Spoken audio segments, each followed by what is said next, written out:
Welcome to Podcapers, the official podcast of a place to hang your cape. And this week, we're talking about cosplay, but not with Kit Horsley. You snooze, you lose, putty geeks! We're talking about Cosplayer! Cue the music!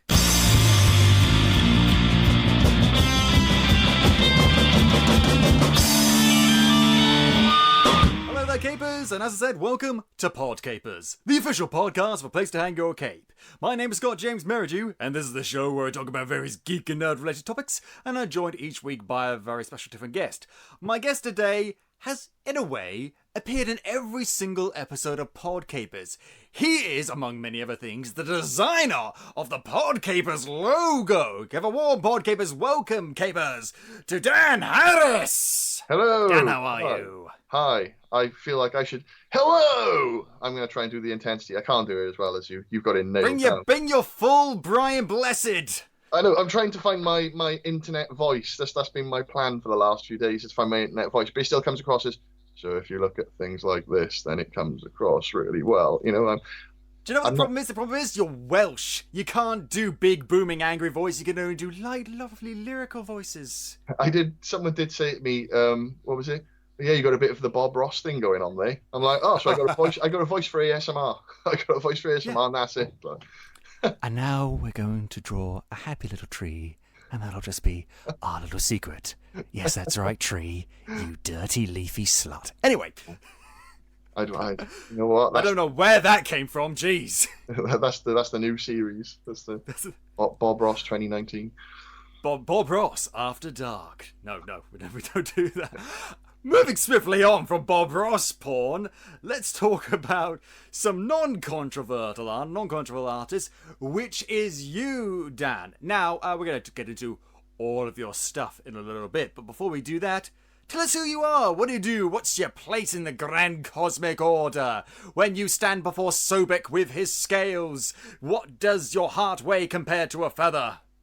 Crikey. I love this question because it's kind of one where everything you say sounds like a humble brag. Like, you know, that sort of, oh, well, I don't really like to say, but then...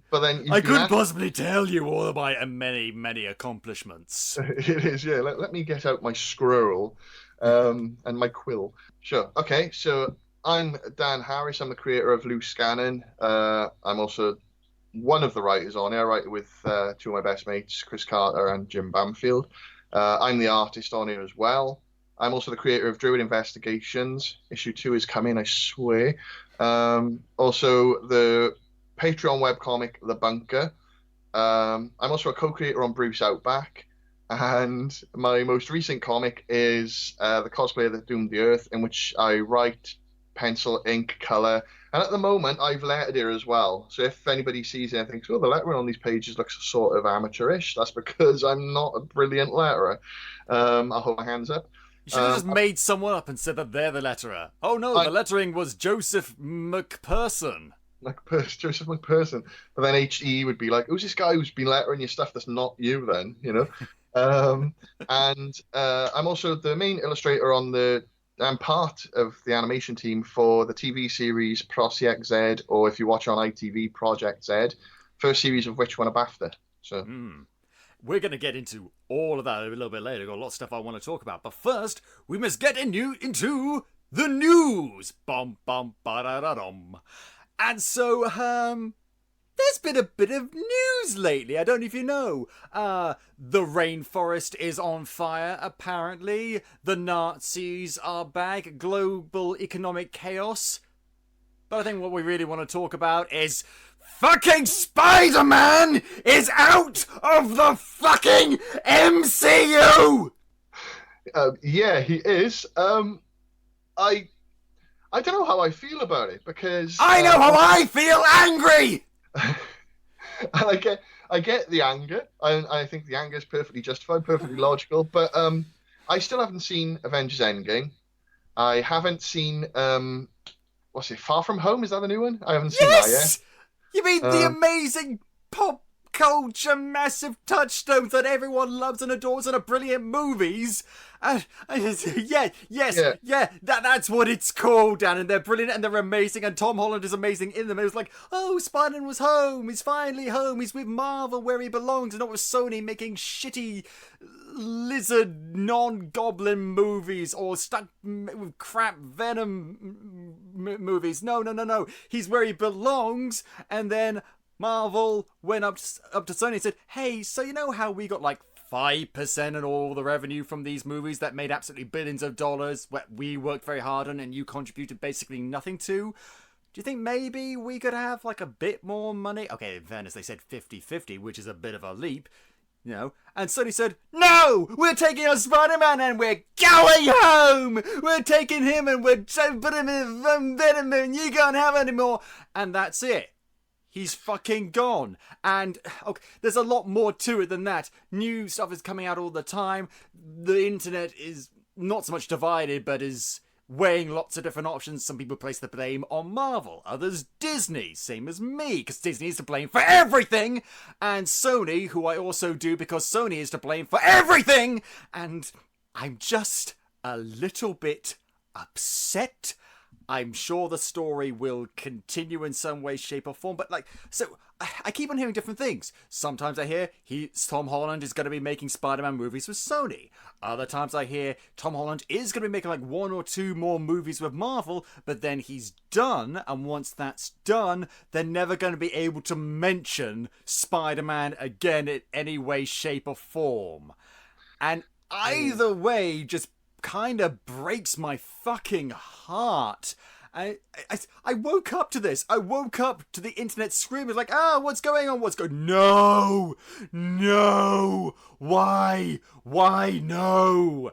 And it's just I'm so fucking sick of movies failing, not due to poor performances, not due to critical derision, but to fucking legal bastards taking their toys and going home. Venom gets a sequel despite being a shitty fucking movie, but we don't get any more Spider-Man movies despite the fact that they're critical and financial successes? What the fuck?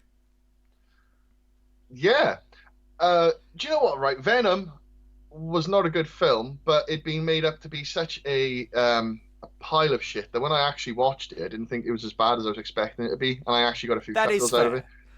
There are good things about it, Tom Hardy, but that's basically it. And of course, Sony took all the huge money that they got from these other Spider-Man MCU movies that they didn't work towards at all and put them into that. And then, I think the thing is, I think Sony got arrogant after Enter the Spider-Verse, because everyone loves that movie, as well they should. It's a great movie, but here's the thing.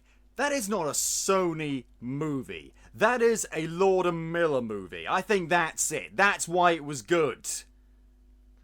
It's a funny one because for me, I think a lot of it is Marvel's own fault, because when they were through the 90s with their financial troubles and they were selling everything off to try and stay afloat. You want the rights to this, you can have the rights to this, and you can have that, and you can have this, and you can have that. And you get Spider-Man, and you get Ghost Rider, and you get Fantastic Four. Please be careful. Exactly, yeah. They made a rod for their own back with it, and the thing I have is, it's kind of like, right, so your mate's in trouble financially, and he says, I want to sell you my comic. I want to sell you my Walking Dead issue 1. And you go, all right, yeah, okay. And he says, oh, I want £100 for it, which is a bargain for Walking Dead issue 1. But you go, yeah, fine. So you give him £100.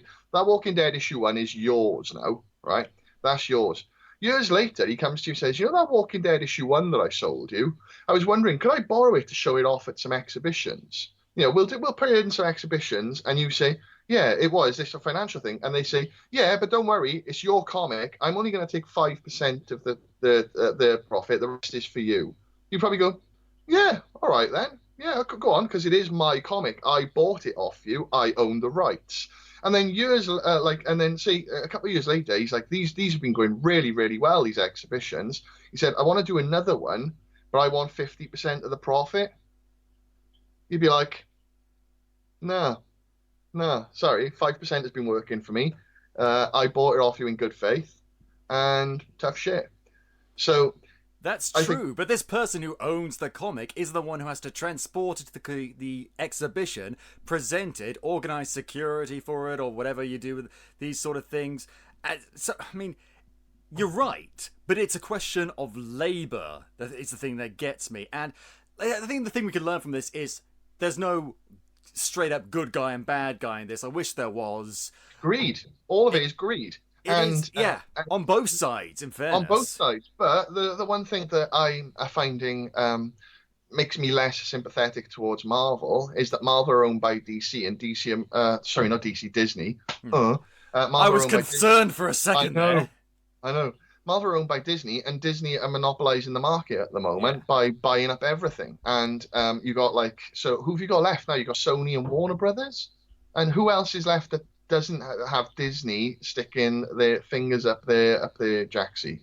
Who is Basically, left? That's basically it. So as much as a Marvel fan, then yeah, I think it's a shame. But in terms of business, I can totally understand it, because if 5% was good enough for Marvel before the success of it, 5% must have been a significant profit. It must have been a fantastic amount of money. Otherwise, Marvel would have said, fuck no. And there was no sort of, all right, well, 5%, and if it does well, then we'll say 25%. Marvel straight up went, we want 50%. I understand the logic behind the basis of the fact that, oh, yeah, well, we're doing all the work. But at the same time, they give Sony a really sweet deal initially, and then they're trying to say, oh, yeah, we want a deal that for you, comparatively, compared to what we've already had, is shit. And all the while, Sony is still able to do stuff with other Spider-Man universe characters like Venom, where they're still making a profit. I mean, Venom, despite it being a bad film, I was watching something the other day, but it made a stupid amount of money. Yeah. So because they saw Tom Hardy was in it, and people associate him with quality, as well they should. And it looks kind of cool, and people do like Venom. He's a very well-known, very much beloved character. And so, yeah, it's. I find with Tom Hardy, he's the acting equivalent of a mumble rapper. Yeah. I think he's when I see him in certain things, I think he's brilliant. But then when you're watching him in Venom, and he's talking, it's almost like he's doing his best Sly Stallone impression, because you can't make out what he says 50% of the time. I'm a reporter. Yeah, and I'm sort of with you on the whole Marvel thing. I do agree that it's a shame, but it's a case of Marvel essentially going, oh, please let us use Spider-Man. It'd work really well in our universe. Sony go, yeah. Then they get a success behind them. They think, oh, we got more clout now because everybody loves Spider-Man when it's done by Marvel. So Sony, you should give us a better deal. And Sony just went, no, why should we? We got the rights. So really speaking, I think Marvel need to capitulate more than Sony do. Really, because I think there needs to be capitulation a bit on both sides. Sony just basically said no, pulled out the character, and wasn't even to talk about it any further. Which seems a bit petulant to me, but Marvel does need to just go say okay, because here's the thing. I don't want to say the fans are suffering, because not really, but at the same time, that's a first world problem if ever I've heard. It is very much a first world problem, but at the end of the day, people who are going to miss out are going to be the fans. We just got a huge cliffhanger ending, which I'm not going to spoil for you because you haven't seen it, of the last movie, which is an amazing movie, and I can't believe you haven't seen it. Dear God. I know you're busy. I know you've got lots of stuff going on, but God, man. But the only reason I haven't seen it is because I haven't seen Endgame, and it's I know that the new Spider-Man is very reliant on Endgame. Wait a minute. How can there be a Spider-Man film when he died at the end of the first Avengers movie? Oh, come on. But I think you've got to look at it as who stands to lose the most. It's Disney, because if Sony just do another Spider-Man movie with the fourth Spider-Man in 20 years, do you think that Spider-Man movie is not going to make millions upon millions of dollars in profit? It totally is. Especially if Tom Holland returns to the role. If Tom Holland does, but I can't see that he would. There's probably some sort of. Well, apparently he said that he's going to. At the latest D23 Expo, I believe he said something to the akin of it's been a crazy ride and I'm still going forward with the character. So, because there was rumors there might be a crossover between MCU Spider-Man and Venom. I don't know how that would have worked. So, like a lot of things right now, I think it's kind of up in the air. but it could go either way. I certainly hope it doesn't, because he's a great Spider-Man. He is a great Spider-Man, and I think he's really good in the role, and I got nothing against him in that respect, but I don't like his Spider-Man. You don't I have think to. as Spider-Man, I think as Spider-Man as a person, he's great. I don't like the character of Peter Parker in the new ones, simply because he's not Peter Parker. You can Really? it really, and my logic behind that is I don't want another origin story, right? I don't want that. We've done it twice since 2002, right? I don't want to see Uncle Ben die again, and oh God, oh, my uncle's dead. But his uncle being dead is a factor in why he does what he does. It's like, you know, the entire Spider-Man Homecoming, his entire motivation, the only time he shows, there's no mention of why I do this. The only, is because of my uncle being murdered.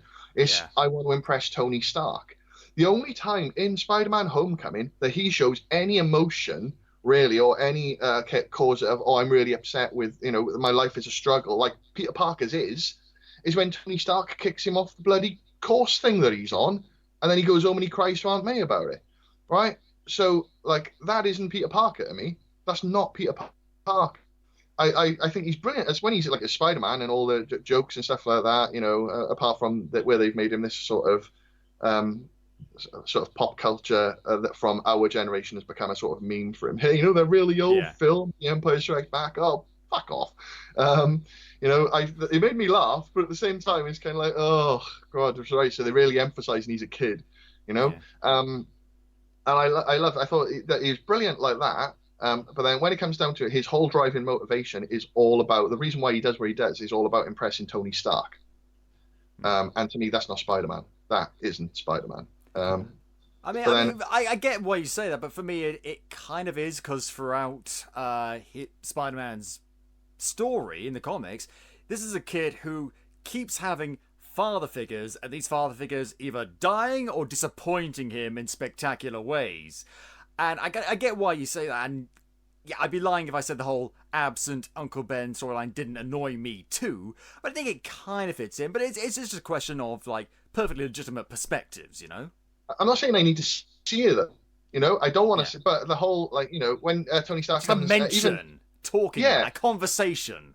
A conversation, yeah. Even a mention of, hey, how, your uncle would be proud of you or something. Like, even, like, that, something like that. Like, oh, you've gone into Tony Stark's really exclusive school thingy. Oh, your uncle would be so proud of you. And then, like, maybe a pause, a moment of reflection, a look of, a forlorn look on his face where he remembers his dead uncle, the whole reason why he's doing what he's doing. No, it's all about, hey, Mr. Stark is awesome. Mr. Stark's going to do this. Mr. Stark. Oh, and part of me is like... gee, Mr. Stark. Yeah, it's like, almost like he's like the kid from bloody Lost in Space following around. But is it more about stroking Robert Downey Jr.'s ego? A little bit like bringing... I'm not sure it is. I think that's just the direction they went with, and I understand why, but I understand why other people wouldn't like that. And, we could talk about this all fucking day. I know I said we would like to, but there's other news we've got to get through.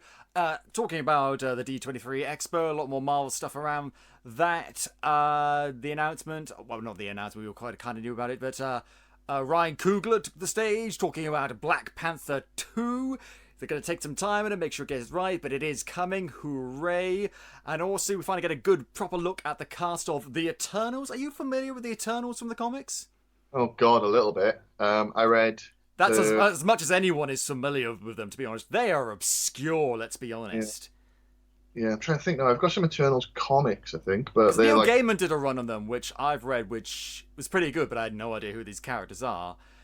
We don't get a lot of insight into the story, but we do get an insight into a few of the characters and who's playing them. So we've got, as part of the cast, they've got Selma Hayek, cool. Angelina Jolie, cool. Richard Madden, cool. Brian Tyree Henry, cool. Liam McHugh, don't know. Kumail Nanjiani, good, but depending on project. Lauren Ridloff, not familiar with. Don Lee, not familiar with. And also, Barry Keoghan, I'm not sure how you play his name, don't know him. Gemma Chan, who's a very good actor, who was also in Captain Marvel. I guess she's playing but she's playing a different character. She's playing Cersei, not that one. Not the Brazen fucker. No.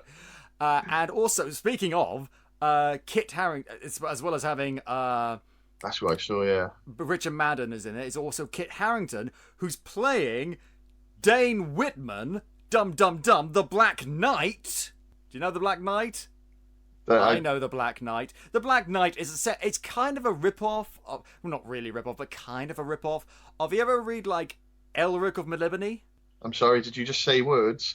I did say. I nearly said Eric of Melbourne. No.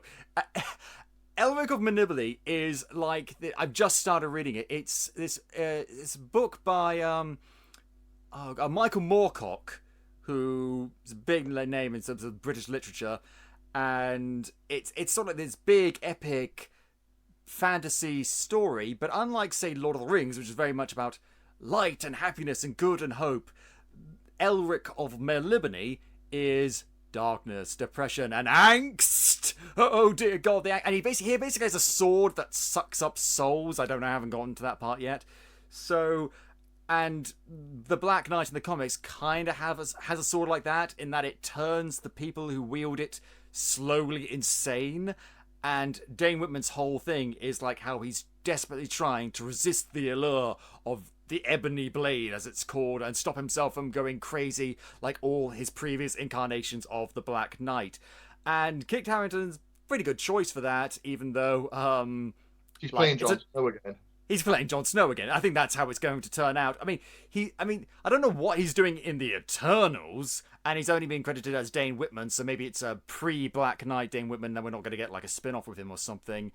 He wore the jacket, and he had that helmet.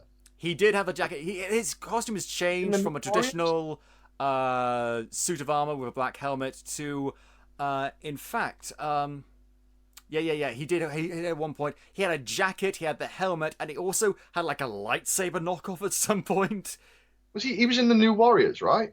I think he was. Early 90s New Warriors. Yeah, I do know. I think if I'm thinking of the right guy, then yeah, I do know who Black Knight is. Back when they first introduced, was it Turbo? The one who had the weird like wrist fans that made him fly, and then he became a woman later on. I think started as a man, and then a woman took over.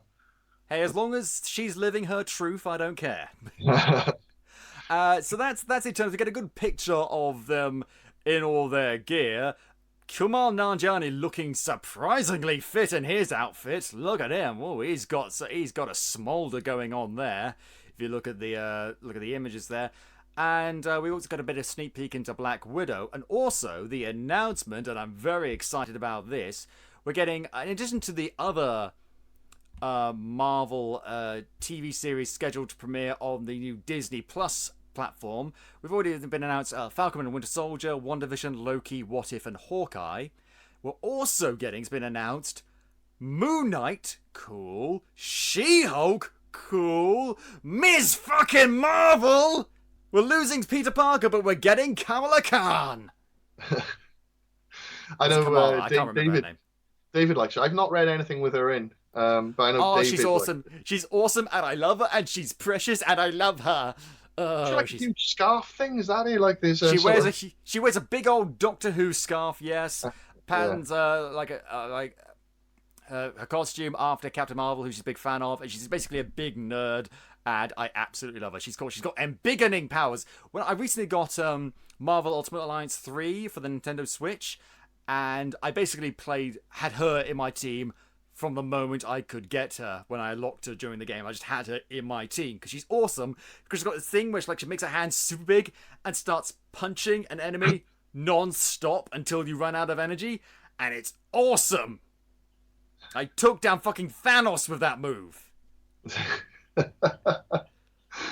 I think the one I'm most excited about of all of those is Hawkeye, but only because the font they used when they did it is from Hawkeye and My Life as a Weapon. It's from that iteration of Hawkeye. So if it is Hawkeye sort of street level crime, which I think is going to be like, since they can't do Daredevil and stuff anymore, I guess it's going to be. Well, apparently they're rebooting all of that. They've declared like the Netflix shows non-canon, and are going to take another stab at them.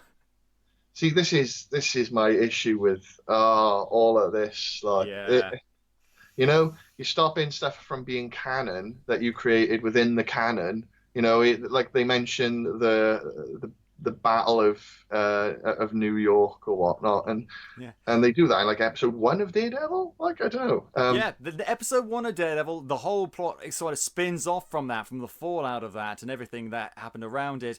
And, yeah, apparently there wasn't a lot of communication between Marvel proper and Marvel TV or Netflix or whatever. And so they never really gelled and never really liked it, which is why we never really got that much crossover between them, and we never got to see them in any of the movies. So it's, yeah, is it too gritty for them? Is it? I don't know if it's too gritty. It's just there wasn't a lot of communication, and they just don't really like them. And considering the fact that how they started off really strong, but interest has dropped off to the point where I, a die-hard Marvel fan, still has not seen the final season of Jessica Jones. I haven't seen season 2 because I hated season 1. I thought, oh, you're one of those people.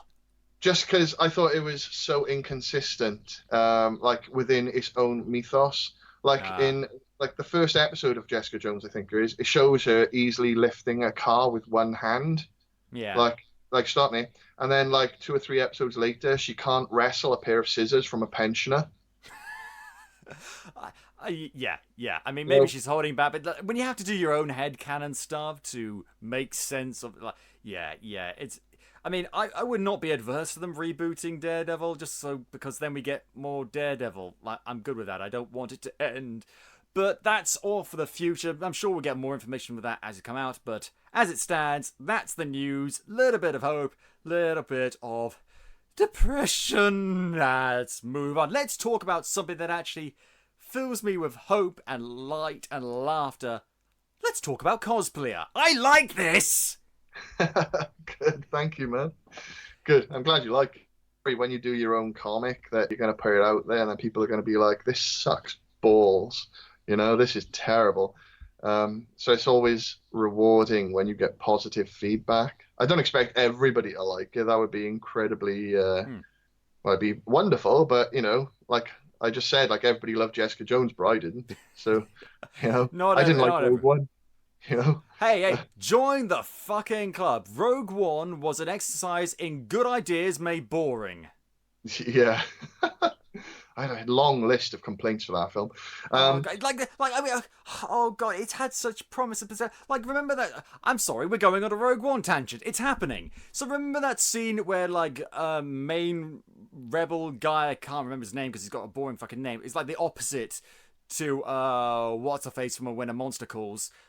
Felicity Jones. That's it. So there's this guy who's part of the rebellion who's got some information from him, and he's freaking out, and the main guy's like, hey, it's okay, you give me the information, that's good, and then drags him into a deserted alley and shoots him just to stop the spread. Like, you mean fake Han Solo? Not Han Solo, no. Fake Han Solo. They're trying to make him a new Han Solo. Fake Han Solo, that's what I call him. Fair enough. That's fair enough. But I thought that moment was kind of cool. Like, that's the lengths this guy is willing to go to protect the rebellion. That's kind of cool. And then he spends the rest of the movie just being kind of boring and maybe offering, like, a half-baked, witty note. Like, you know, your movie isn't great when the robot is the most interesting character. Probably helped that it was voiced by Alan Tudyk, but still. And then Donnie Yen, is it Donnie Yen? Yeah, Donnie Yen fucking shows up. It's like, hi, I can feel the Force. Oh, so you're a Jedi? No! Wait, what are you then? What's your place in the Jedi? Like, it doesn't matter, I'm here now, and I've got a cool stick that I used to hit people. We will never give you that bit of exposition. You have to read that in Expanded Universe. And when your film relies on Expanded Universe to fill in the gaps, it is not good. Especially considering Disney retconned the Expanded Universe. Yes! Thank you! Yes, we had an expanded universe. It was awesome. It spanned well before the events of the original trilogy and well after. Huge, epic stories of characters who we never even saw in the movies, or maybe even were just background characters. Everyone gets a story. The world felt fleshed out anew, and there's like, nope, we're done with that. Hey, you want to know how the Force First Order came to being? You don't get to find out. Read the fucking comics. You want to know why it's called the First Order when technically speaking it's like the Third Order or something? Tough shit, you don't get to know. Why the fuck? We can't go on about this. We were just about to talk about something good. Let's continue talking about Cosplayer. So you gave us a bit of an intro before, but in more detail, what exactly is Cosplayer about? Okay, well, after working Comic Cons since 2011 and being a customer at them for years prior to that, I've noticed how much bigger cosplayers got in the UK over here. Oh yeah. Like in the early noughties, the main Comic Con in the UK, because like all there were a bunch of conventions, but like all the stuff with merch was like memorabilia, and that was in London. And then you had Bristol Comic Con, and Bristol Comic Con was like the big Comic Con to go to. You had Jim Lee was there one year, Oh wow. and yeah, and Wait. Was Frank Miller there? I don't remember Frank Miller being there, but then Good. Those two should always be kept as far away from each other as possible. Just no. Uh, Continue, that's please. that's a Google for me later on. There is. I know. Yes. I'm not going to. I'm not going to make a reference to what they did. I'm not going to. It's no. It's no. It's no. Please continue. Yeah. Right. So like back in the Comic Cons then in the early noughties and stuff like that, nobody dressed up. You know, it wasn't a thing. And when people did dress up, it was like, oh God, that's weird. Because if you can imagine like a room with 500 people and one person is dressing up like He-Man, you know, it just looks out of place. Yeah, Dave, I don't think the jock strap really works for you.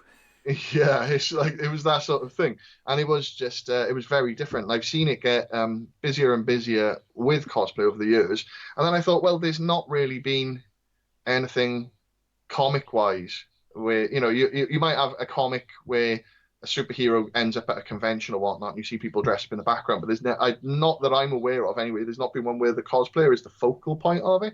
So then I just started thinking in my head of like how you would go about that and make it interesting, because like a comic that's just going to be about a guy who makes a costume, then goes to Comic Con, has a nice time, and then goes home is it's like if you think in terms like Scott Pilgrim, for example, is about a guy who's in a band, but if you just did a comic about a guy who was in a band, then it probably wouldn't be interesting. So they bring in all of these like computer game elements and stuff like that, and and a lot of it doesn't make sense, so that it ends up being a lot more interesting as a result.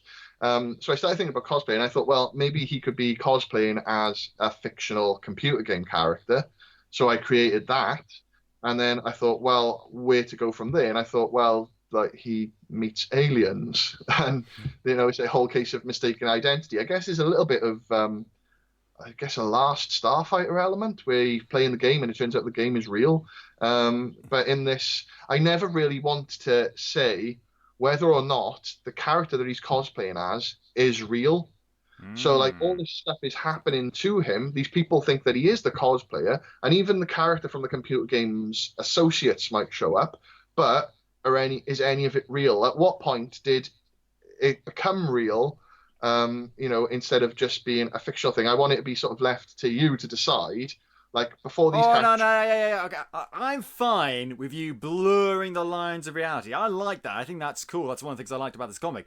I hate it when people say, "Hey, audience, what do you think?" Motherfucker, I paid. Well, I didn't pay in this instance, but usually I paid to get a story presented to me. Have the decency of finishing the story yourself. I know, no makers of Life of Pi. I don't want to pick the ending you want ending. I want an actual fucking ending. What happened? What actually happened? Did the thing with the tiger really happen, or did the thing you present as possibly also happening happen? Give me a fucking ending, you hacks!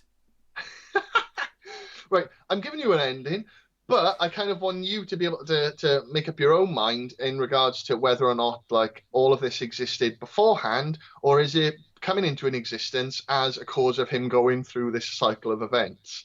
Okay, maybe I can maybe live a with sort that. of like maybe sort of like how things happen in the dreaming with Morpheus. A little bit of like, was that always there, or was it created as a result, for him? It's a whole thing. Is he a man who dreamt he was a video game character, or is he a video game character that dreamt he was a man? Yeah, it's that sort of thing where people have actually thought, am I the only real person in the world and everybody else is made for me? And when I stop looking at them, they cease to exist. That's the thing that I have struggled with in my life. Like, Are you real? Are you real person? Yes, please stop poking me in the face. Yeah. Haunt me no longer, Spectre. I don't know. Oh, Christmas Carol going. Yeah, I'll work that in. But yeah, so that's where the idea came from for the comic. Yeah.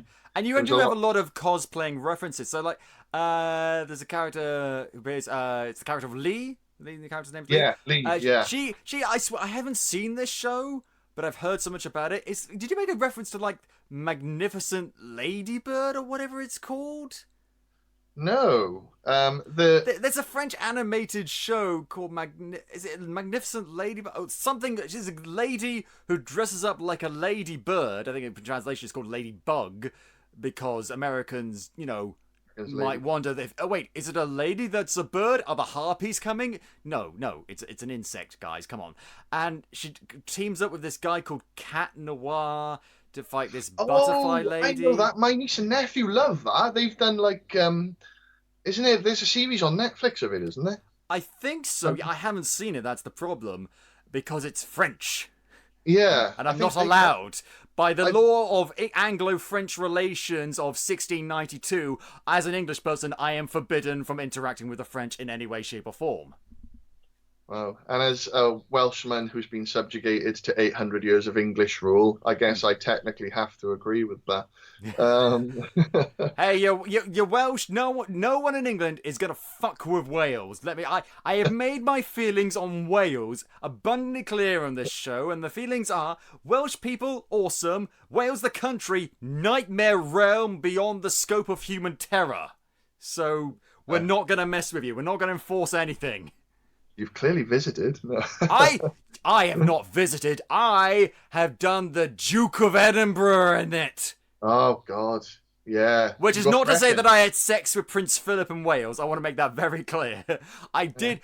I hiked. I hiked at several. I hiked in fucking Brecon Beacons, where the SAS fucking train. And die. Two of them died a couple of years ago, didn't they? So.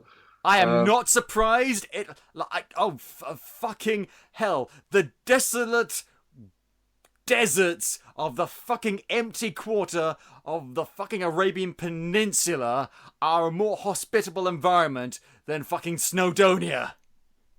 Yeah. It's like I can get on board with that. It's like when you look up and you just see grass, but it's like a light yellow grass because it's so high up and it's all dying. But sorry, Welsh countryside lovers, but yeah. So you're saying? Not Ladybug. The thing with the cosplayers, I had to, I guess, even though a lot of it's parody, I had to be a bit careful with how I thought about it. So like, Deadpool. Yeah, exactly. Yeah, that one in particular. I mean, in fairness, you came with the best possible pun name for Deadpool that you could possibly have, the Death Poll.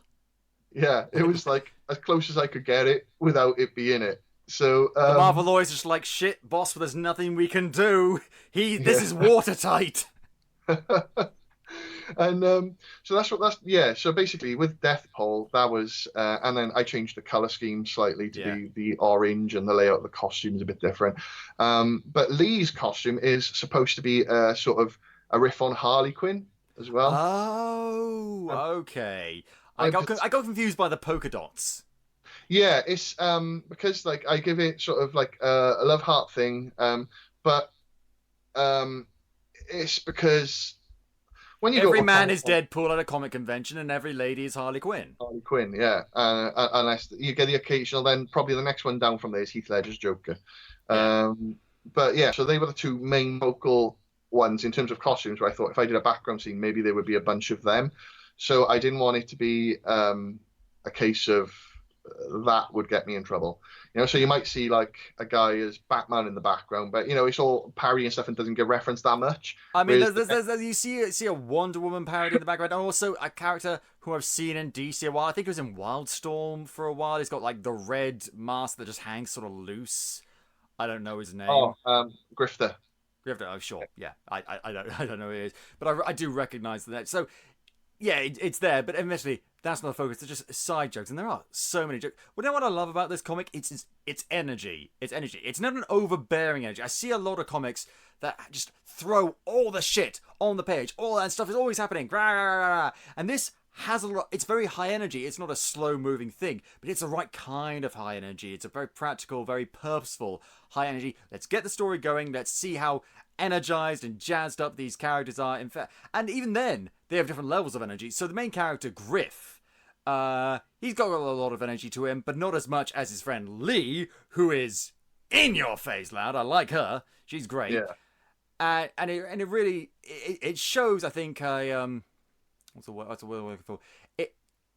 It shows that you know what you're fucking doing. Let me put it that way. Thank you. It's because when I did Druid Investigations a few years back, that's very different in terms of the pacing. 'Cause that's got a very slow build, which is intentional. But because I do a lot of work with Chris Carter, and Chris Carter's got this thing in his head. He doesn't really read comics. He reads some. He'll read Transformers comics till the cows come home. He's coloured Transformers for IDW, so he's like he's a huge Transformers fan. And he's coloured Turtles, he's coloured Doctor Who, and so he's worked on... I'm just imagining him going up to Jodie Whittaker's face just like with a Sharpie, just like doing a face and just like, what are you doing? No, stop it. No, I'm not meant to be purple. Well, he did the colouring for... Mike Collins did the artwork, and it was the first time in a comic they'd had... and this is pre-Jodie Whittaker. It might even be before crikey. Peter Capaldi? Capaldi, yeah. It might have even been before Capaldi was the Doctor, where he had every single Doctor on one page in a comic. And I think it'd been like the first time they'd all been done together like that at that point. And that was drawn by Mike Collins, and Chris did the colours for that, so he's got that as like a big notch thing on his belt. I think he's coloured... That is some serious nerd cred right there. Yeah, but he likes doing self-contained. He likes to think of comics like sitcom episodes where everything is wrapped up in a nice little package by the end of the issue. Whereas I'm more of let's have this story play out over X amount of issues, sort of thing. So like when I did Druid, that one has a slow burn at the start intentionally. But when it came to doing Cosplayer, I wanted something that was a bit more fast-paced and zany. I wanted to see if I could do zany. For a start. You did zany. It's a very zany comic. There's the right kind of zany though. It's not stupid, immature zany. It's the Muppets zany. It's the right kind of zany. I really like. And what great is obviously the writing reflects that, but also the art style reflects that. I have one negative criticism when it comes to the artwork. Are you ready? Shoot, I might have viewed it already, but shoot, off someone else. Go on. The eyes. I know that's your style. The eyes, they're big, which is good. They're expressive, which is good. There's no pupil or iris, which freaks me out. It freaks out. Do you know what? That's always been this weird thing with... Because I've always had... One of my styles has always been these big-eyed guys with no pupils in.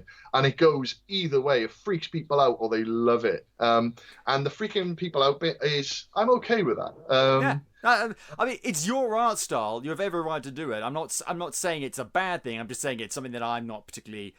it's not something I particularly like. I think it's one of those things. I think it would work really well in like a smaller image sort of web comic sort of thing. Like I've seen other similar web comics that do kind of similar things in a slightly bigger, more traditional comic book format where the characters are right in your face. It's really intense. But I understand why you do that. I understand why other people would like them. It's just not something I particularly like.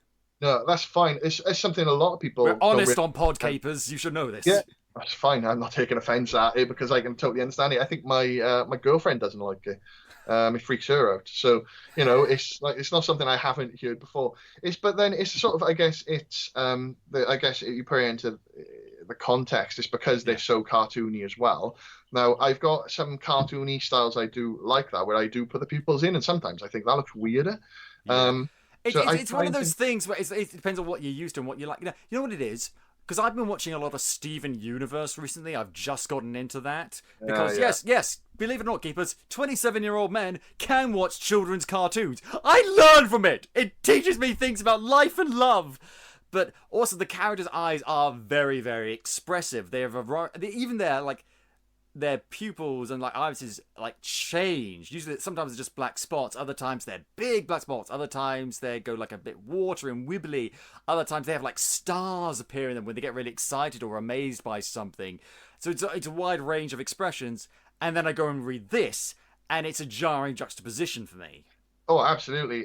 That's why, and I know it is, but to me, it's a bit more of a challenge without the pupils because the way I see it is I'm trying to convey those same expressions that you get universe without the pupils there. So that's where a lot of it comes in with like the way I draw the shape of the eyes in a specific panel, the way I add like the light into it, maybe I add the shadow to it. Maybe if it really needs to have them looking in a certain direction with it, maybe there'll be a little bit of shadow in a certain place on that eyeball that will help you determine that that character is looking over this way, sort of thing, as opposed to that way. And I've worked with it like that. And I know that for some people that is jarring, and I'm okay with that. Yeah. I mean, in fairness, like from a communication standpoint, I clearly understand every single emotion these characters are supposed to represent. It's not taking away from anything. It's not making the art not work. It's an artistic choice, which I may not like, but I'll always respect. And I've never failed to identify a single emotion on a character's face. I'm not like, wait, what do they mean by this? I can always tell by looking at the face and looking at the eyes what they mean. And in fairness, later on in the comic, when Griff finally dons the cosplay, you can't see his face at all. It's just the helmet. And you perfectly communicate all of his emotions, whether he's be happy or confused or sad, or more often than not, as the plot develops, terrified, perfectly well. In fact, this actually leads me to probably my favourite panel and my favourite line in the entire comic, possibly in any comic I've read in a long time.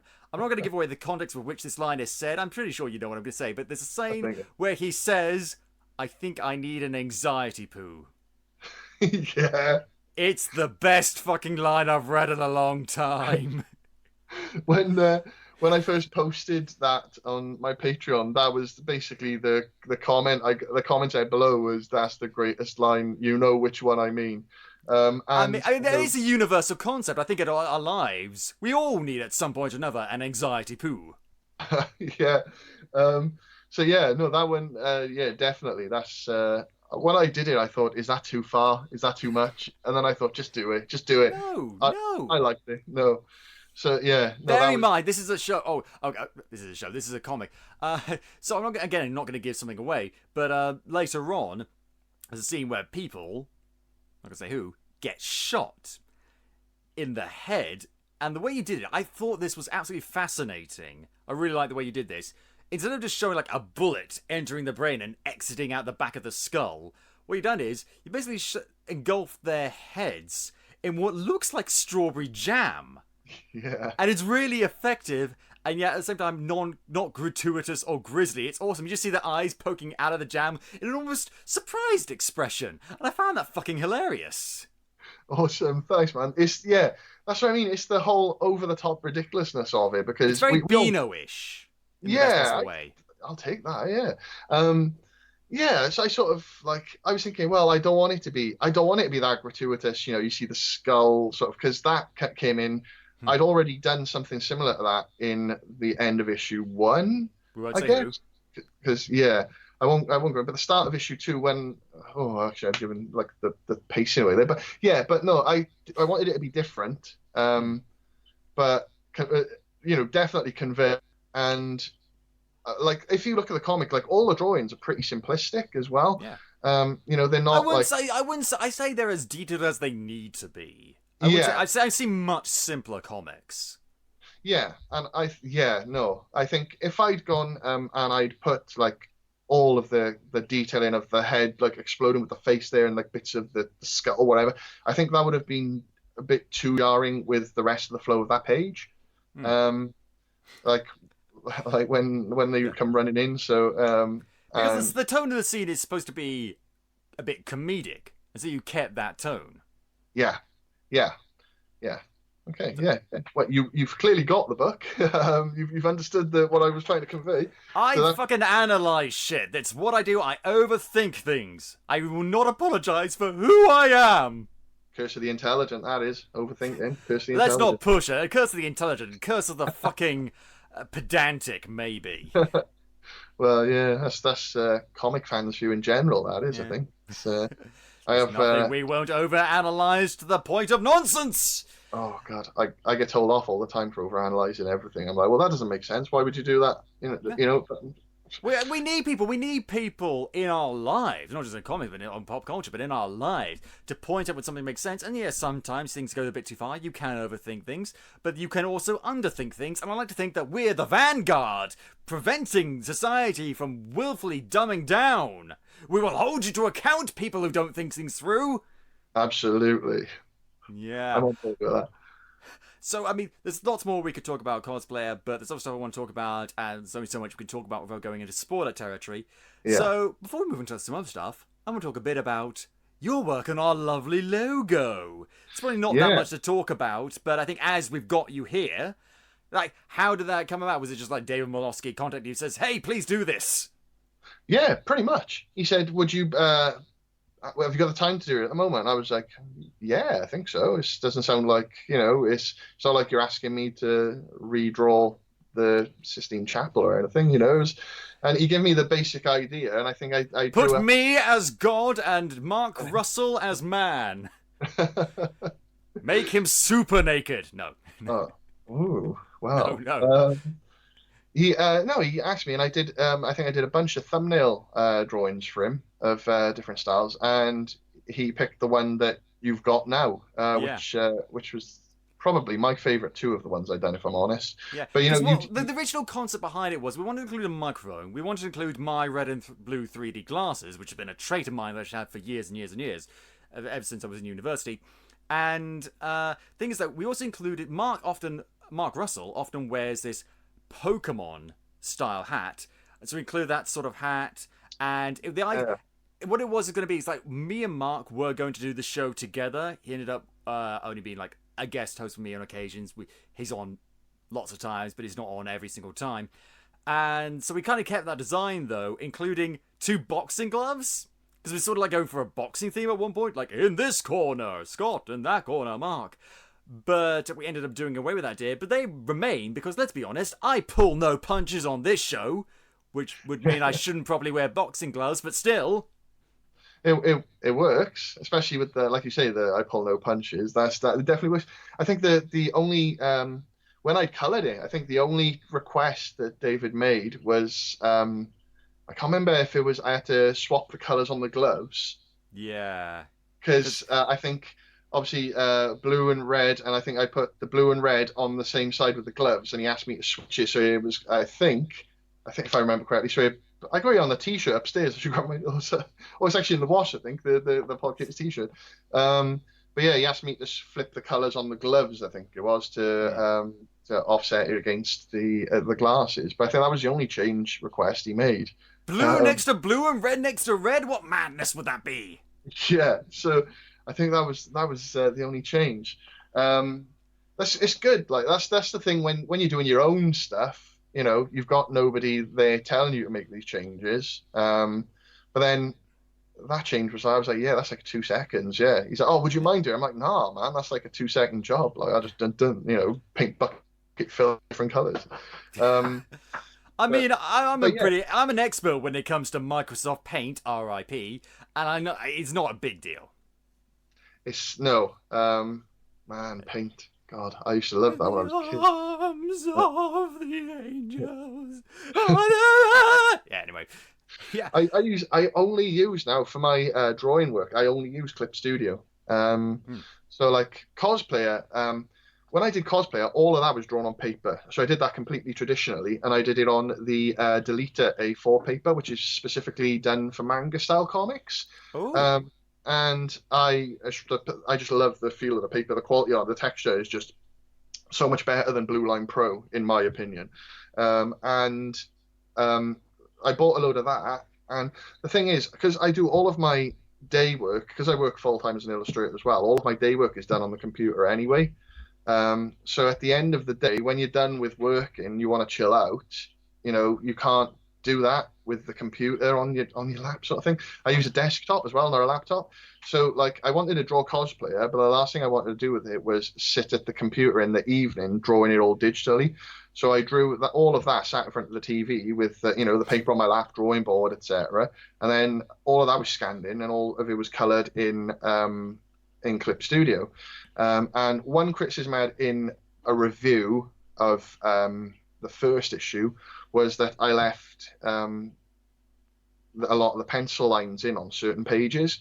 Because me personally, I like that. Like when you watch, the old Disney films like Sword and Stone and stuff like that. Don't mention those movies to me because I will go off on one. I will. No. I have a few issues with those. I know what you're talking about. I know that style you're talking about, and I have no issue with that style. That also went on a bit in the Don Bluth movies. Yeah, it did. Yeah.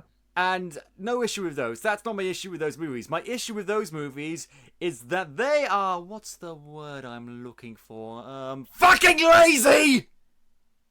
They're lazy movies. Are you referencing the whole dancing scene that was used in Jungle Book and then used in Robin Hood and stuff like that, where they just retrace the same animation? And Snow White, yes. And Snow White as well. I mean, Little John is basically Baloo. I think they even got the same voice actor. Sword in the Stone repeats stuff from its own movie, like scenes like when the kid falls down the stairs.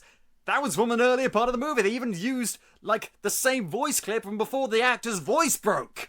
Just like, why would? And the worst part is, in the last year, I've read, not all of them, I'm working my way through, but part of T.S. Eliot's The Once and Future King.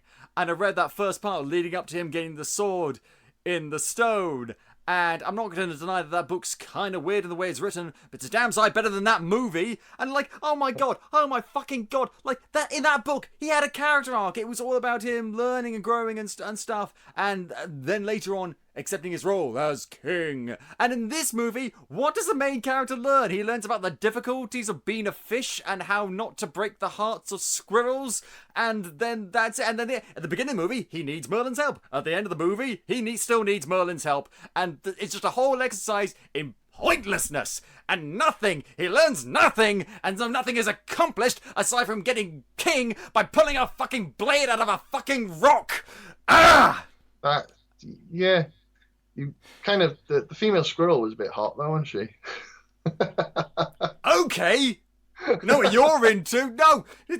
Oh god. And it's like, yeah. Okay. In the original book, in fairness, they turn into stuff all the time, and they get into adventures and like turning stuff. But there was always a point to it, and always lessons ingrained into it. That Merlin was teaching. He was called Wart in the book as well. And in the movie, though, it seems like they're about to do a lesson, but no, it's just bright, colourful distractions for the kids, because, like, hey, kids don't have brains, kids don't want to learn stuff, kids don't want to take in moral or philosophical or intellectual lessons in any way. No, they just want to watch, oh, look at the cute little fishies, oh, look at the cute little birdies, oh, look at the lovely little magical things. No! You treat your audience with more respect than this, Disney, you asses! Yeah, you're right. I think the problem with that film specifically as well, that I felt even as a kid, was that it ends just as you feel like it should be starting. Like that's the start of where it should be getting interesting. How cool would it be if Disney, and I don't like Disney, but when they do good stuff, admittedly they do good stuff. How cool would it be if Disney did a real proper King Arthur coming of age story with it ending with him as king, having absorbed all the lessons that Merlin and all the other people around him learnt. And no, they just simplified the story. In fact, do you know what the worst thing about the story is? Not the worst, but one of the worst things. The thing that exemplifies everything that's wrong with it. In the story, Kay is sort of Arthur's friend, but also kind of a bully. Like, he makes fun of him and stuff, but they're also kind of brothers. Like, their dad, Martha's adopted dad and Kay's actual dad, Sir Hector, is actually a pretty decent guy. He's not the best guy in the world, but he's alright. He's a decent, fine guy. He's not like in the movie. But the kid in that, Kay, learns just as much as Arthur. He has an arc as well, and it culminates in a moment when Arthur pulls the sword out of the stone and shows it to Kay. Kay then takes it and shows it to his dad, and his dad's like, "Oh my god, the sword that's meant to signify the coming of the next king! Oh dear sweet god! Kay, where the hell did you get that?" And Kay's just like, "I pulled it out of the stone." Oh my god, he lied to his dad right in front of Arthur, who's so shocked he can't say anything. And Sir Hector's like, "Kay, did you really take the sword out of the stone?" Kay's like, "No, I'm sorry. Arthur did it." And it's like, it was such a powerful moment in the book. And in the movie, he's a big, boring bully who gets no redemption, no arc, no whatsoever. And it's just like, and it's a perfect example of how Disney continually, throughout their history, have taken other people's stories and warped them beyond recognition to satisfy their formula, their marketing.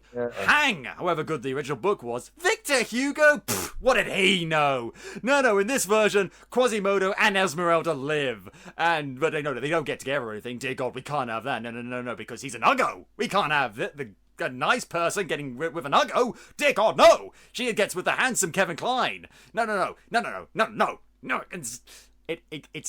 It's a bit of a sore subject for me. I do apologise that you're on the receiving end of my Disney rant. Sorry, I've never really thought about it with Sword in the Stone. Probably because I liked it so much when I was a kid, but now I find it a bit boring. Yeah. There is even better Disney movies out there that they made. I'll be honest. Yeah. It's that and Robin Hood. Robin Hood was kind of better. Robin Hood was more exciting. You know, it's much more exciting. There's a lot more action. There's a lot more cool scenes. But even then, it was lazy. They copied character designs from other movies with the most passing reskin. Oh, really? You really think that you expect me to believe that Sir Hiss is different from Car from the Jungle Book? He even has the same powers. And there's a throwaway line they throw in there when they said, "Oh, the reason why your brother, Richard the Lionheart, is off fighting the Crusades is because I mind-controlled him to do so." Wow! I mean, I know you're anthropomorphic animals taking place in a part of British history, but still, wow, you're basically pinning the Crusades on this random mind control snake. That's kind of horrifying. What? Holy, it wasn't due to the fact that Richard the Lionheart was a genocidal fuckwit who didn't speak English and only stepped in England like twice in his whole life at most. No. It was down to this random snake who's a rip-off from the Jungle Book, which isn't even properly representative of his character in the original Rudyard Kipling classic! I'm angry at Disney all the time. It's a constant companion to me. It's, wow. Let's move on from the Disney head, because otherwise we'll be here all day. And let's talk about, again, something good, your other work. Now, unfortunately, I have not had a chance to really look into a lot of these, but I have heard of Lou Scannon. Yeah, it's... Yeah, I mean, it sounds kind of arrogant if you say it's fairly well known, but I guess it kind of is. I mean, I think it's only arrogant if it's not true, or like it's you're playing it up or something. Like, it is well known, and according to what I know about it, deservedly so. Oh, you.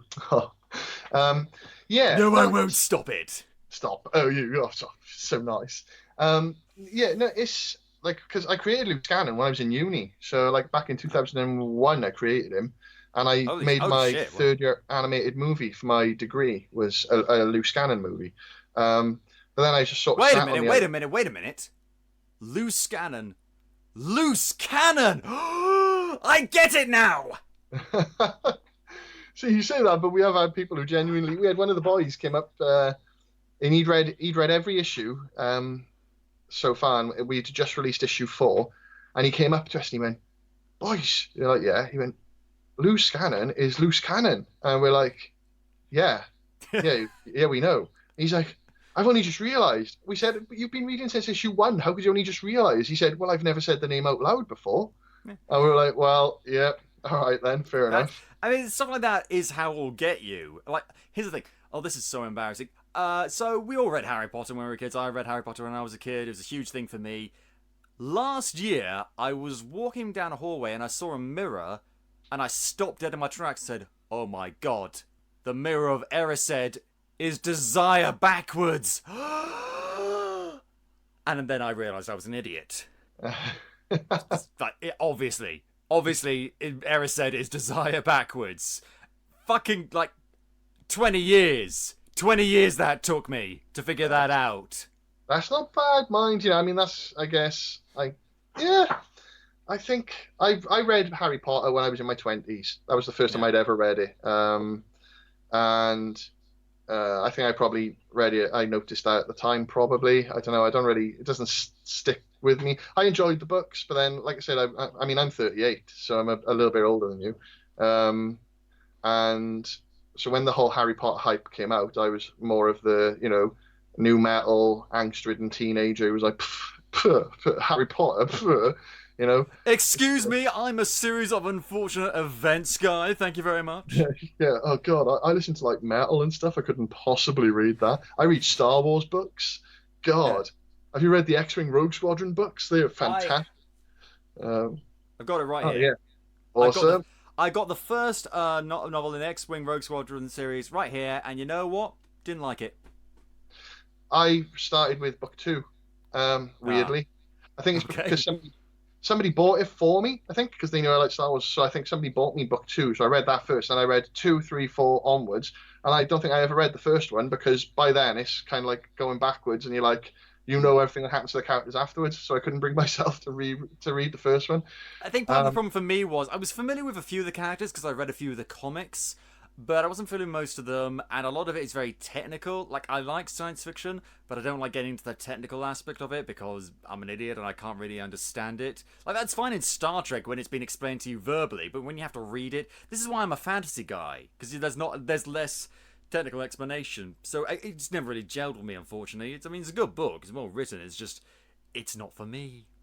It's Kevin J. Anderson, the first one, I think, isn't it? And then I think you're right, because Timothy Zahn did that trilogy, the Thrawn trilogy. No.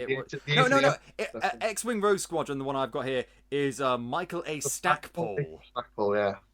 Yeah, oh yeah, that's it. So I think it went Michael Stackpole, then I think it went to Kevin J. Anderson after. No, hang on, Kevin J. Anderson, did he do Kevin J. Anderson did Tales from Jabba's Palace, Tales from Mos Eisley Jedi Cantina. Academy. He did the Jedi Academy trilogy, and he did Darksaber as well. Yes. Which were good books. The Heir to the Empire stuff. See, this is my issue with the Disney killing the expanded universe. Yeah. Is that Grand Admiral Thrawn was the main villain of the Heir to the Empire trilogy, or one of them, along with that clone crazy. He was a fucking great villain, Jorah Saboth. Yeah. Okay. Yeah. So Grand Admiral Thrawn, great character, brilliant, expanded universe, right? Disney come out and say the expanded universe doesn't count anymore. That is now classed as Star Wars Legends. None of that is canon. And then they do Star Wars Rebels, where they bring Grand Admiral Thrawn. Star Wars Rebels, which is canon. Yeah. They bring this non-canon character, a character who's now non-canon, into the series as canon. So Grand Admiral Thrawn was brought into Star Wars. Because they knew how much people liked him and how. Like, have you ever listened to the audiobook of the Thrawn trilogy? No. It's one guy doing the. I think his name's Mark Thompson. He does all the voices. His voice for Grand Admiral Thrawn, many of his voices, but are very good. But his voice for Grand Admiral Thrawn is sexy as hell. It's like velvet dripping over your brain. It's amazing. I think it should be, because like when you look at him and he's like blue skin and stuff, it just has that sort of, and the way they tend to draw him most of the time, he has that sort of velvety skin anyway. So he should have that sort of like, I can talk you to sleep sort of voice to him, if that sort of. Let me soothe you with. I nearly said Cardassian. That's Star Trek. Ugnaught lullabies. I don't know. No, probably not a good idea. Twi'lek lullabies, I don't know. Twi'lek battle strategies, who knows? We're getting sidetracked again, god damn it. Yeah, okay, so you did Lou Scannon, you've also got, as you mentioned a couple of times before, Druid Investigations. Yeah. That one is a baby of mine. It's a rip-off of my idea. I had an idea for a druid that solves crimes, and you stole it. I never published it. I've never written anything down for it, but I had the idea in my mind. That means you stole it. Oh, man, do you know what? You shouldn't have said you never written anything down, because then I was going to follow that up with you should lock your window better, It's initially though with a Druid, I've always wanted, going back to when I was a teenager. So we're talking like 1997, 1998. I had this idea, which was basically a rip off of Witchblade, where Right. the Arthurian's Excalibur was melted down and made into four different sort of iconic things. So like one was a crown, which is like owned by British nobility. Another was a ring, and little bits like that. So that, and each one of One those. was a charm that was sold at Claire's Accessories. Yes. Oh my God. Yes. Yes. I took my daughter in for piercing, and now she's the savior of Britain. No! God damn it, why did I agree to let you get your navel pierced with Excalibur? God, do you remember when was it Clay's Accessories used to have the piercing section right by the front window of their shops, and like I don't think you could get away with that now.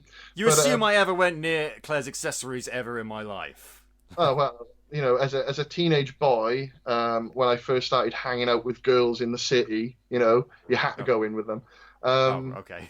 But yeah, so with that, it's still I've started issue 2. I just haven't finished it. The problem was when I did issue 1, that was all great, and issue 2 was let's get it going. So issue 2 is still definitely coming. And what happened was then I got work in TV. Yeah. Which With a project or project. See, fucking Welsh language. God damn it. depends if you're going by the Welsh or the English version. But before we go talk about Druid Investigations more, I have to. The Capers must know what is the premise of this Project Z, which I should point out is a children's show. Yeah, okay. It's the apocalypse has happened. Zombies are ruling the world, and there's a bunch of kids trapped in a series of different schools. And there's a woman who goes to try and rescue them from each school. And to do it, they have to solve a bunch of the way I think of it, it's like Crystal Maze mixed with Nightmare. So they have to solve a bunch of puzzles to get to this room at the end of the school, which is by their front door, and they have to put the correct code in to unlock the doors. But at that point, then the zombies will be marching towards them, and it's like basically they got a certain amount of time to figure out the code and get out, or they're captured by the zombies and they all become zombies. So that's the premise of the show, and a lot of the time the kids. That is a fucking amazing premise. Hey kids, do you want to go on a fun game show? Yeah, we do. Cool. Release the zombies. Yeah, I'm actually a zombie in the ITV version. So Yeah. they've It was got originally on Welsh television, Welsh local television.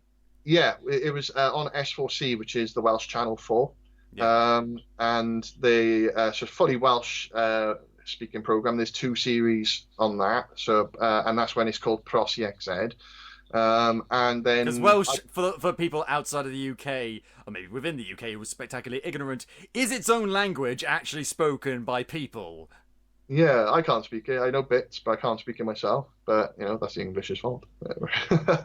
I know that Kim Ray, because I used to work on a call center, and we used to do this. It was there's only so much I can talk about it. It's basically a monthly political survey, asking people's opinions about stuff, and we had to know the names of all the political parties, and one was I can't remember it.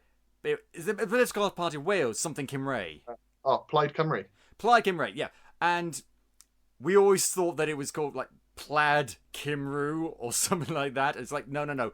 This is how you say it. I had to learn it by rote. So that's the only Welsh I know. It's it's a funny one because I know a guy who was English, and he once said we have to send a lot of stuff to Ron the Sinan Taff, and it's Ron the Cunnan Taff, but obviously because he's English, he read it as Sinan, which you can totally understand if you look at it from an English point of view. But I thought it was like one of the funniest things because I was like, "What, you mean Cunnan?" But yeah, there's a load like that, and then you got like I believe I had Cunnan when I was a child. No. yeah, it does sound like it. But like Cymru mutates as well. So depending on the context of the sentence that goes before it. Oh my god, the language is mutating! Yeah. So that's why when you come into Wales, the sign doesn't say Croeso I Cymru. It says Croeso I Gymru. Because when you've got the E before it, the C mutates to a G. So the Welsh language, man, it's hard. I've tried learning it, and it's really hard. And like, Why? yeah, they have two mutations as well. So like, I'm from a place called Beddau, which people who live here call it Bather, but depending on the context of the sentence and what comes before the word, Beddau can mutate to Meddau or Feddau. So It yeah, sounds like tenses in terms of where a person is. Oh, where are they? Oh, they're bare thigh. Where were they? Oh, they're mere thigh. yeah. It is sort of like it's like where are you from? Would be like the Meddau, and where do you live would be the Feddau, or something like that. It's all about the context of the sentence. It's bizarre, man. It's why I've never successfully managed to learn it. Luckily, my niece and my nephews are fluent, so they can do it. So it's like taught in schools. Well, it never used to be compulsory when I was growing up because there was the whole thing where it was banned. Speaking Welsh in school was banned. You had to speak English. Whoa, okay. That's, Harsh. yeah, that's going way, way back, that is. But after Oh, that, are we talking about colonial overtones? Dear God, I sorry. think we're talking during maybe the 19th century, early 20th. Yeah. But it's I don't think it ever sort of recovered, which is why it's only now that it's sort of on the increase again, I think. Yeah. But Languages like, is sort of on the. I know Scots Gaelic and Gaelic is taught a bit more up here in Scotland, as well as actually learned recently that like sign language has been taught a lot. yeah. Well, sign language is a funny one as well because that's like something you wouldn't think changed by the country. I No. always assumed that sign language was like a universal one thing, but like sign language in Britain is different to sign language in America and Yeah, stuff. and Australia and places like that. So yeah. So just imagine you think that people who have to use sign language for whatever reason would be really excited to see someone who wants to use a sign language. It's like, hey, we can have a conversation, but they're from another country, and there's still translation errors. Just like, God damn it, this isn't supposed to happen. You just imagine like saying hi would be like the way you do it in English being really offensive in like Oh, Australian or something like, it's like, oh oh no. shit, no. Um, Duh. yeah, so that's So the TV show was like picked up to be done for English, and that's on CITV now. You can watch it on the demand thingy, yeah. whatever. What's the ITV hub, I guess. But I actually watched the Welsh version and I watched the English version. It's a really bloody good show. I've seen clips from it, and it looked like the actual people pretending to be zombies chasing down kids whilst they're desperately trying to escape the school. I don't know why they don't just like take a chair and just bash a window down. Like the schools I've been to, not that secure. Like very easy to get in and out of. I don't know why in Wales you have just. Presumably it's there to protect you from the dragons, I guess, the high security. Well, the ITV version has a school in Scotland. They do most of them are England. So there's Liverpool, Manchester, London, and there's only one Welsh one, which is in Pontyclun, which is down the road from where I live. And they, but so obviously the one on CITV is all over the UK. And they do a lot of shots where it's supposed to look like, the countryside is riddled with zombies and stuff. And all of that was filmed on a military base up by Chepstow. So we went up there for a day, and so they said, "Do you want to be a zombie for the like the overhead shots and stuff like that?" And I was like, "Yeah." Do I? Do I? Yeah, getting paid to be a zombie for the day. So we went up. That is the dream. It is it was so much fun. Exhausting though, like, and they have to like touch you up through the day. So like they put this horrible to make your teeth look rotten. It's this like stuff they painted onto your teeth, and that taste of it is foul. It's kind of like when you smell nail varnish. It's like that smell, but as a taste in your mouth. That horrible chemical sort of pH-y sort of, I don't know. Yeah, and the thing about it is that the problem with it is that the stuff wears off your teeth through the day, so they have to keep touching it up with it, and you're like, oh. So you can never get over it. Oh god. Yeah. And it must be like, I don't know how much makeup you had on, but it must have been hot underneath the makeup and stuff. I don't know when did you film it? We filmed it in winter. It was like the dead of winter. Oh, that's worse. Yeah, so it was like they painted our face on. It was pretty good. The makeup artists they know their stuff, and they know that the thing is they can't go too nuts with the makeup because the censors for a kids show have basically said this is the line you can go up to. You can't go over it. So when I was doing you can't have exposed brain. No, you can't have a jagged bloody stump. No blood. And in this, the zombie infection is passed by touch. because it all starts with like a technological implant that people get to replace mobile phones. And on Halloween, they activate it, and instead of it like working like a mobile phone, it turns people into zombies. Just like it becomes like a nanovirus, and if you get touched, you get infected. So there's no need for blood. You kids always on your implant chips. I know. It's like a Black Mirror episode. Oh God, yeah. But yeah, so like for kids, this was shown for kids. Fuck you, America! You don't know what you're doing. Yeah, it's brilliant because like the kids themselves really got into it. So, because kids like that stuff. They like zombies. They like the danger and that sort of element. Again, this goes back to my big problems with Disney. They think kids can't handle stuff, but they can. This is why one of my favorite authors for children is Roald Dahl. Because a lot of people said, "Oh, he must hate kids because he writes such disgusting things." No, he loved kids and he understood what kids like. He knew they liked disgusting stuff with grisly murders and horrible, grimy, grottiness. And so that's what he put in his books, and kids love that. I think that's the problem with today, like the dumbing down of stuff for kids. I mean, I'm not saying that kids don't like a lot of these TV shows, but it's like if you watch like Paw Patrol now, Paw Patrol is like... Oh, that's my jam, you know. It's like a terrible version of Mask from the 80s, which I loved. Like Mask itself now, if you watch it as an adult, it's a terrible cartoon. And obviously all the cartoons were made as a way of marketing toys to kids. And then in the late 80s or the early 90s, they brought in a law to stop that in America, which I think killed a lot of the action-packed cartoons for kids.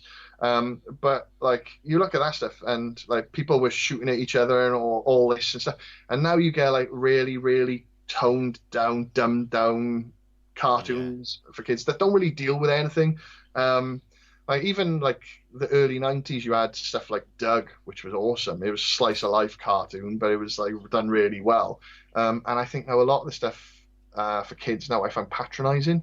My father, with the exception of stuff like Adventure Time or Steven Universe, they're the exceptions that sort of prove the rule. You know, you can sort of. But then like Adventure Time in itself, when you look into that, that's supposed to be on like post-apocalyptic Earth.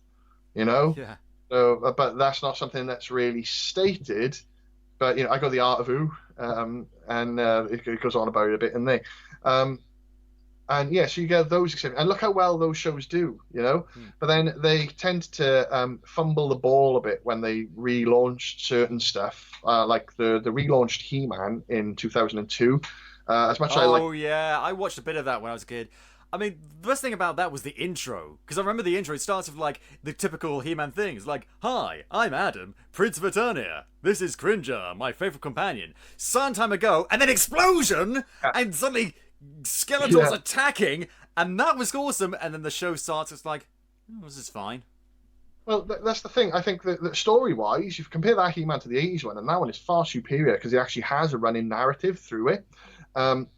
But I don't think they did any sort of decent marketing or promotion, or they certainly didn't, like, what audience were they targeting with it? You know, because they certainly weren't targeting young children, I don't think. And they weren't targeting older children either. So it was this sort of nebulous nether realm that could have been watched by anyone, but wasn't directed to anyone. Yeah, and like when you compare that to the real recent, which I will always love, She-Ra cartoon. I don't know if you've seen that. That knows what is doing much more. It's a really good cartoon. The problem I have with it is that they say that there's no intention of it having any tie-in with He-Man, which I think they constantly tease He-Man. Yeah, given that the whole thing started as a spin-off from He-Man, I think it's and they're making another He-Man cartoon. Yeah, it's like an anime produced by Kevin Smith. I think it's going to follow. It's going to be sort of. They've seen the success of She-Ra, so they'd be silly not to follow that formula. And the fact that it's on, like, you know, now that we've got Netflix, which we didn't have in 2002, it is at that point where kids can watch it whenever they want and adults can watch it whenever they want as well. So I think that, you know, it's going to do better with audiences then. But I think, like, to not acknowledge where it came from is almost like disrespecting the source material. But then given that the source material was a massive way to exploit children with toys anyway, I guess, you know, you can sort of look at it either way. But people took that exercise in horrible consumerism and capitalism and turn it into something nostalgic and fun and entertaining. And it started off as cheap logic to sell toys, and it ended up as something that we all really love and enjoy. So I think that's a positive progression. It is. The way I look at it is, I suppose you could compare it to, it would be like if Batgirl came around and there was never any mention of Batman or Bruce Wayne, you'd be like, it's a bit weird, you know? Yeah. It's like, and that's what She-Ra is effectively doing. Or like, I don't know, what could you sort of, another thing you could equate that to would be like, something that started with a sidekick got its own the Chronicles of Smurfette. I don't know. Yeah, exactly, but with no mention of any Smurfs. Papa Smurf, who? No, you can't mention Papa Smurf in this continuity because he doesn't exist. You don't have the rights to Papa Smurf. You can mention Brainy, Vanity Smurf, and maybe that dog I think they had in one episode. That's it. You create some new ones. But it's like the She-Ra thing as well, where he does constantly, like, you know, it's for the glory of Eternia or whatever she says. Yeah, for the honor of Eternia, isn't it? No, she says for the honor of Grayskull, but she fights on Eternia, not she fights on Etheria, not Eternia. Because they're so fucking similar names. Yeah, but like they on about like how you came through this from another world and we can't go there because it's going to mean the end of the world if we go there. And you're like, right, okay. So that's how they're walling off any reference to He-Man. I think they're building up to it, though. I mean, obviously, there's no way of knowing that, but I hope they build up to it. But that's we've not long discussed She-Ra on the show. That's a discussion for another day. We go on so many tangents. Dear God. So before we wrap up, we're talking about Lou Scannon, Druid Investigations, and Project Z. I want to talk about the bunker. There's other thing you've got going on. What's the bunker? The bunker is, well, when I started my Patreon, I thought it would be good to have a weekly updated comic that was exclusive for my patrons. Which eventually then, once I had enough, I could put into a trade paperback. And it's essentially a guy who goes in, he's a little kid, and it's essentially his backstory isn't dissimilar to Lion-O from the original Thundercats, because he goes into stasis. The end of the world happens. Oh, yeah. I never actually say that it's because of Donald Trump, but the world ends on Donald Trump's inauguration day in 2017? 2006. No, he got elected 2016, inaugurated January 2017. 23rd, 2017, something like that. So like it starts off saying January 23rd, 2017 or whatever, and then like it's got a little boy and he's playing outside of a military base with some toys. There's a fence there, and his father comes out, he grabs him, he's like, "Come on, we got to get you inside," and you can see there's a nuclear blast. The worst has happened. Yeah. Literally, he was in the White House for like 5 minutes. I don't think they even showed him the football yet. He just found it and started pressing shit. Surprised he lasted that long. Yeah. So like so then you can see there's like people working around the bunker and stuff, and his father takes him down and puts him into stasis. And he says, "Look, you'll be woken up soon." And then when it does wake up, it's like 130 years later. And he's like, why is it taking so long? And what happened My God, I've turned into a Fallout game. Do you know what, right? That's the funny thing. I'm a huge Fallout fan now, but when I started the bunker, I'd only played Fallout 3, and I fucking hated it with every fibre of my being. I do not blame you. We all know how we feel about Fallout 3. I haven't finished it. I played it for a long time. I didn't even bother finishing. It's just like I've got as far as I need to. Like I went all that to find Liam Neeson, and that's how it ends. Jeez. So I never played New Vegas. And then that you should probably play. So I started the bunker, and I had this vague idea of what Fallout was, but didn't really. Since I started the bunker, I've got Fallout 1, 2, 4, and 76. I love 76. I'm so sorry. Fallout 76 had a bad rap. I think a lot of the criticism it's got is unfair. It's unwarranted. It's basically, if you like Fallout 4, then you'll like Fallout 76 because it's essentially the same game, but it's online. So. As someone who doesn't have the most stable of internet connections, I'm going to give it a pass. Well, I'm a console gamer as well, see, so I play it on PS4. I've got Fallout 1 and 2 on my PC, but Fallout 4 and 76 I play PS4. But yeah, so he goes into stasis, and when he wakes up, he finds that basically everybody's dead apart from two other people in the bunker, and he finds the skeleton of his father. What happened was that I think they said it so. I think it was once a year or once every 10 years. I can't remember what it says in the comic. I'd have to look up. But the general of the base, the head engineer, and the head medic would come out of cryostasis to do maintenance on everything and check everything was running well. And then one time when they went back into stasis, the doctor's cryopod cocked up and he was frozen but didn't sleep. So he was awake for let's say an entire year, just staring out at this pod, and he couldn't do anything. So when they came to do the maintenance the next time, when he came out, he went mental, and ended up being he damaged the cryopods, and the general was only able to make sure that 3 cryopods were safe. So the doctor had shot the general and mortally wounded him, and the doctor is then kicked out of the bunker. He's expelled through some exhaust pipe thing they've got. The engineer is put back Engage the problem away pipe. Yeah. Yes, exactly. That's pretty much it. And the engineer is put back into stasis because they're going to need. He's more important than the general, so for future things. And the general saves his son and the doctor's daughter. So there's so in stasis then you've got the head engineer, the doctor's daughter, and the general's son. And the general bleeds out, but leaves a recording explaining what happened. And so the boys thawed out. He thaws out the engineer and the medic's daughter, and they tell the medic's daughter a story about her father or something. I don't know if they tell. I can't remember if they. It's all in the book. But then the main character, then the boy, when he was in stasis, him and the girl, because of the programming, when the father managed to save the cryostasis, he did it so that they would age a year for every 10 years they were in stasis. So it wasn't. Oh my God! I'm in puberty! Yes. So when he comes out, he's gone from being like an 11-year-old kid to being like 23, 24 years old. And so is Why is there so much hair? Yeah. There never used to be this much hair. And yet, surprisingly, not enough of it in some places where I think I could use a bit more hair. When he thaws out, he's actually got a big beard and big long hair because he has done it that way. And obviously, the engineer has gone from being like 30-something to 40-something, so he's aged normally.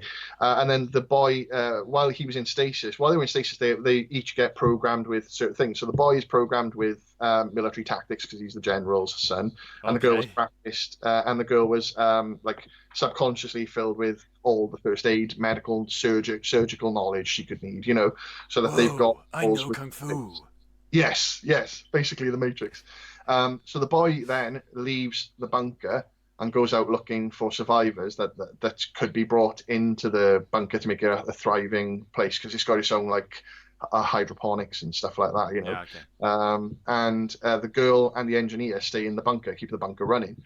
So he goes off, and then it's about his sort of exploring the wasteland and the people he comes across and things like that. And he finds out that the land is ruled over, and this is the thing that really annoys me, but the land is ruled over by a guy called Caesar, and he has his general. Oh no! I know. You had no idea. I had no idea. And then I fucking found out about New Vegas, and I was like, "You got to be shitting me!"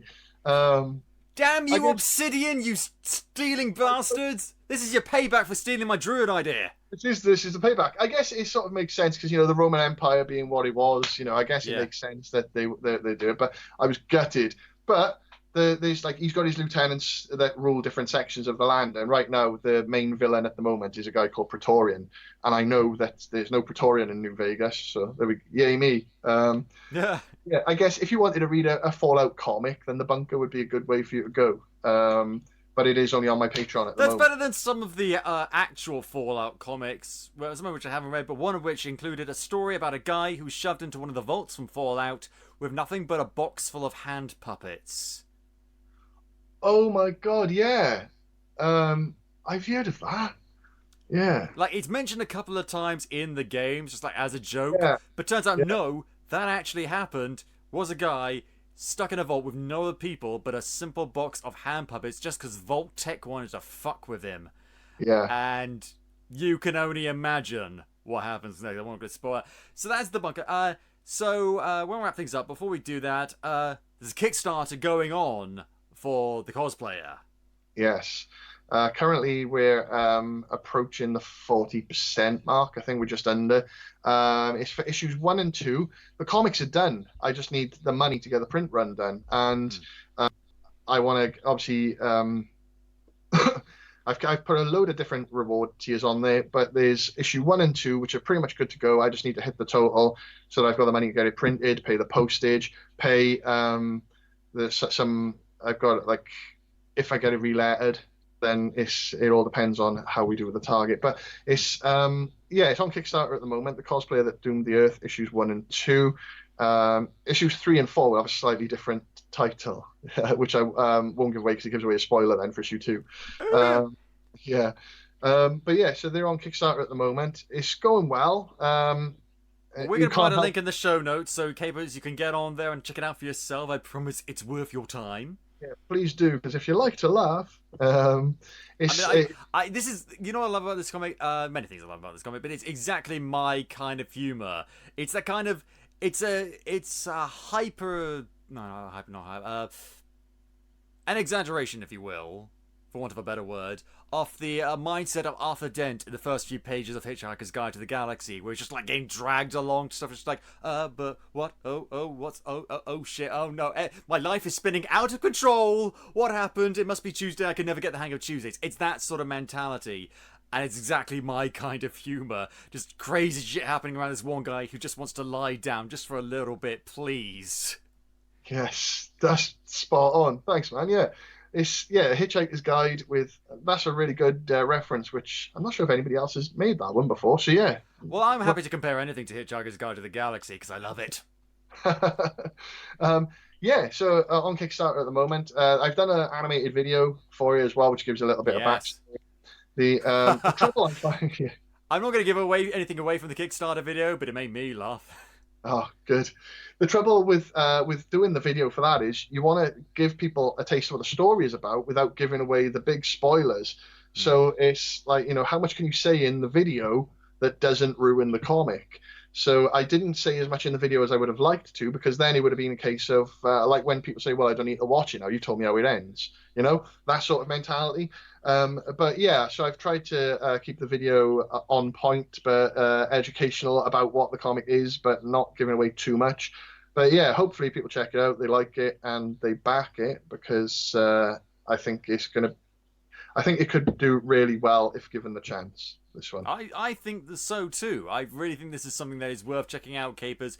See for yourself. It's a really, really funny, high energy, high octane in some cases, fun comic that is well worth your time.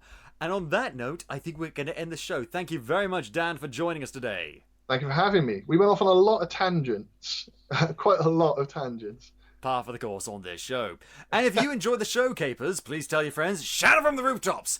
And if you haven't already, go back and listen to some of our other super episodes, like one of the many interviews we've done with many other comic creators. You can listen to the show on iTunes, Podbean, YouTube, Spotify, or at podcapers.com. We have a Patreon. Check out the rewards, patreon.com/AP2HYC.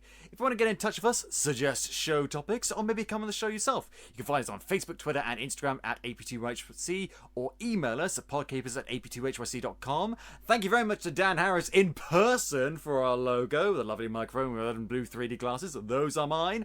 And thank you for listening. This has been Podcapers, the official podcast of a place to hang your cape. Cue the music!